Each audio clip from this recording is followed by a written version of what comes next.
प्रिय छात्र छात्राओं, आप सभी का हार्दिक स्वागत है। आज हम व्याकरण क्यों इस विषय पर चर्चा करेंगे। व्याकरण की परिभाषा। व्याकरण भाषा का वह शास्त्र है जो भाषा को शुद्ध रूप में लिखने, पढ़ने एवं उच्चारण से संबंधित नियमों की जानकारी देता है। अर्थात भाषा बोलने और लिखने में गलती न हो, उसे सुनकर दूसरे लोग न हंसे, इसलिए हम व्याकरण पढ़ते हैं। व्याकरण के अंग। व्याकरण के 4 अंग निर्धारित किए गए हैं। पहला है वर्ण विचार, दूसरा है शब्द विचार, तीसरा है पद विचार, चौथा है वाक्य विचार। अब प्रश्न उठता है कि भाषा क्या है। भाषा भावों और विचारों का आदान प्रदान का माध्यम है। भाषा बोली जाती है।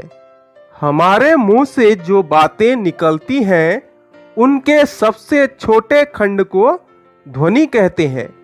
आ, ग, च, द, प, स आदि एक एक ध्वनि है। उनका उच्चारण करने से पता चलता है कि ये छोटे छोटे खंड हैं। उनका उच्चारण करके देखें। भाषा लिखी भी जाती है। ध्वनियों को लिखने के लिए जो चिन्ह बनाए जाते हैं उन्हें वर्ण कहते हैं। किसी भाषा के वर्णों के समूहों को वर्णमाला कहते हैं। आ, ग, च, द, प, स आदि के लिखित रूप को वर्ण कहते हैं। हम जैसे बोलते हैं वैसे ही लिखने की कोशिश करते हैं, लेकिन बोली बराबर बदलती जाती है और लेखन उसके पीछे पीछे चलता है। आइए कुछ परिभाषाओं के बारे में चर्चा करेंगे।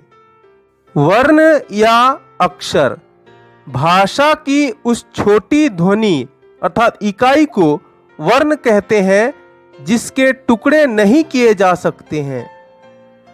जैसे अ, ब, म, क, ल, प आदि। शब्द एक या एकाधिक ध्वनियों का एक साथ उच्चारण करने पर शब्द बनते हैं। हर शब्द का कोई ना कोई अर्थ होता है।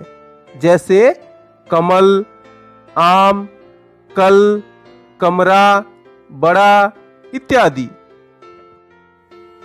पद शब्द वाक्य में आने पर पद कहलाते हैं।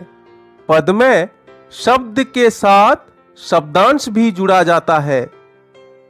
जैसे राम ने आम खाया। यहां राम, आम और खाया एक एक पद हैं। वाक्य निश्चित क्रम में एकाधिक पद आकर पूरे अर्थ को व्यक्त करने से वाक्य बनता है। जैसे राम ने आम खाया। मोहन सिनेमा देखता है। भाषा जिसके माध्यम से भावों या विचारों का आदान प्रदान किया जाता है उसे भाषा कहते हैं। लिपि ध्वनियों के लिखित रूप को लिपि कहते हैं। हिंदी भाषा के लिए देवनागरी लिपि का प्रयोग होता है। शिरोरेखा देवनागरी लिपि के ऊपर एक रेखा होती है, उसे शिरोरेखा कहते हैं। प्रस्तुत पाठ के आधार पर कुछ प्रश्न और अभ्यास। पहला प्रश्न है व्याकरण की परिभाषा लिखिए। दूसरा प्रश्न है हम व्याकरण क्यों पढ़ते हैं। तीसरा प्रश्न है वर्ण और वर्णमाला में क्या अंतर है। चौथा प्रश्न है वर्णों के समूह को क्या कहते हैं। पांचवा प्रश्न है परिभाषा लिखिए। शब्द, पद, वाक्य, भाषा, लिपि। धन्यवाद।